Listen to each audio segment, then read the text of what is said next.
Assalamualaikum warahmatullahi wabarakatuh.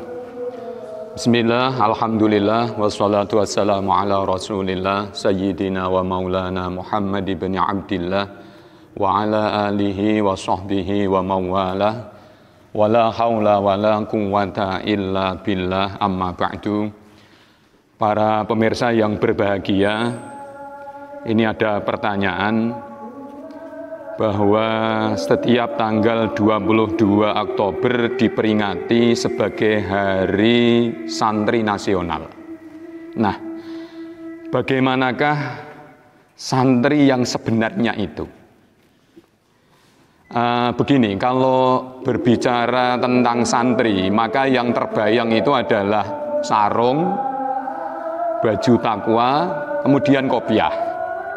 Nah, ini itu adalah simbol santri, dan simbol itu penting bagi seseorang karena ini menjadi identitas sekaligus menjadi pendorong agar orang ini berperilaku sesuai dengan simbol yang dikenakan.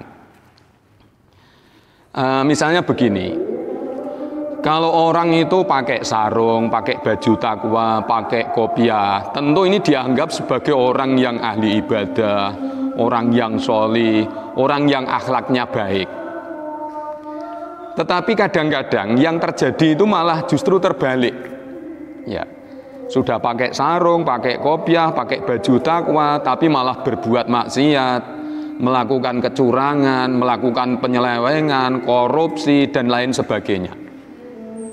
Nah, makanya begini, ukuran atau barometer seseorang itu bukan pada atributnya, ya, bukan pada simbol-simbolnya, tetapi lebih pada perilakunya. Ya. Jadi siapapun orangnya, apapun profesinya, apapun pekerjaannya, kalau dia perilakunya baik, orangnya soleh, akhlaknya bagus, maka inilah santri yang sebenar-benarnya santri. Begitu. Nah, jika setiap orang itu selalu mempunyai jiwa santri seperti ini, ya, jiwa santri selalu melekat pada setiap orang, saya yakin Indonesia ini akan menjadi kuat. Ya. Sesuai dengan jargonnya saat ini, santri sehat, Indonesia kuat. Jadi sehat di sini tidak hanya sekedar sehat secara fisik, tidak hanya sekedar sehat lahiriah, tapi bagaimana sehat batiniah. Kalau batiniahnya sehat, artinya kalau batiniahnya sehat itu ya perilakunya baik, akhlaknya baik, ya selalu mengajak kepada hal-hal yang baik dan mencegah kepada hal-hal yang mungkar. Nah, maka tentu ini akan menjadikan negara kita menjadi negara yang kuat. Lalu begini para pemirsa yang berbahagia, ada yang memberikan kriteria seorang santri yang sebenarnya, tapi ini berdasarkan ilmu otak-atik saja. Jadi otak-atik matuk. Kalimat santri itu kalau ditulis Arab itu kan sin, nun, ta, ro, ya. Lah, itu di OCI satu persatu, dikupas satu persatu. Dan itu nanti merupakan karakter dari sosok seorang santri. Sin misalnya, sin itu kepanjangan dari salikun fil ibadah. Jadi seorang santri itu harus salikun fil ibadah. Maksudnya apa yang ia lakukan itu harus benar-benar bernilai ibadah, sehingga hidupnya selalu bermanfaat bagi umat dan hidupnya menjadi selamat dunia akhirat. Itu sin, salikun fil ibadah. Kemudian nun itu naibun anisyuyuh, pengganti ulama.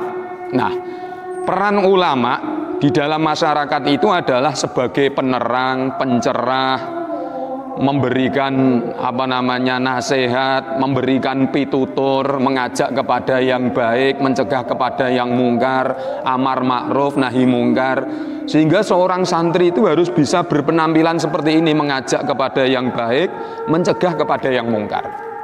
Siapapun orangnya, kalau dia bisa amar ma'ruf nahi mungkar, berarti dia ini adalah sosok santri. Sin, nun, ta. Kemudian yang ta itu taibun anidzambi, taubat dari dosa. Ya, namanya orang itu tidak bisa lepas dari yang namanya dosa. Siapapun orangnya pasti punya dosa, pasti punya kesalahan. Nah, setiap kali dia melakukan kesalahan, setiap kali melakukan dosa, dia cepat-cepat langsung tobat. Dia cepat-cepat langsung minta ampun. Ketika menyakiti orang lain, dia langsung datangi orang itu, segera minta maaf.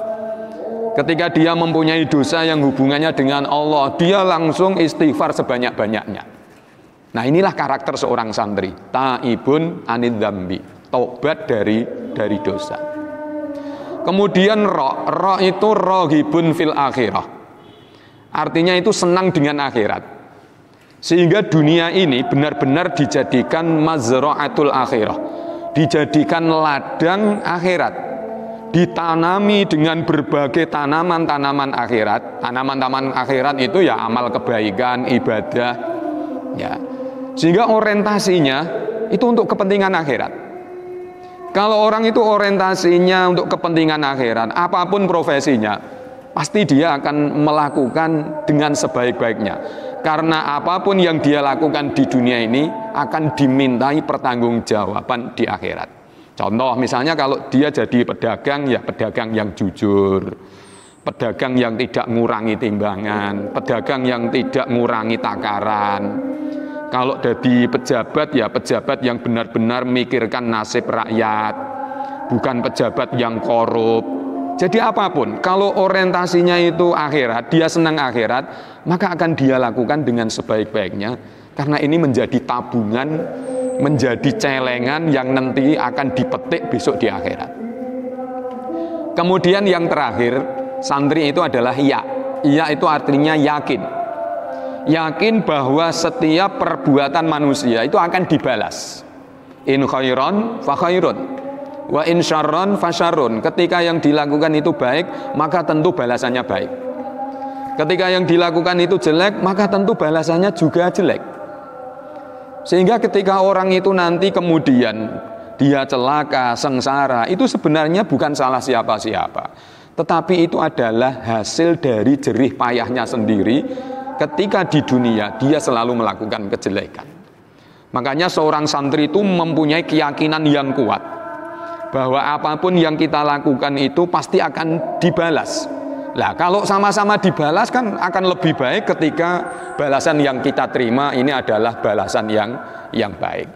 Jadi sekali lagi, santri itu sebenarnya tidak hanya yang berada di pondok pesantren saja, tetapi siapapun orangnya, apapun profesinya, apapun pekerjaannya, kalau dia perilakunya baik, akhlaknya baik, ahli ibadah, tidak berbuat maksiat, tidak nyeleweng, tidak curang, maka inilah sejatinya santri yang sesungguhnya, dan inilah yang akan menjadikan Indonesia kuat. Saya kira ini yang bisa saya sampaikan. Semoga bermanfaat. Ada kurangnya mohon maaf. Wassalamualaikum warahmatullahi wabarakatuh.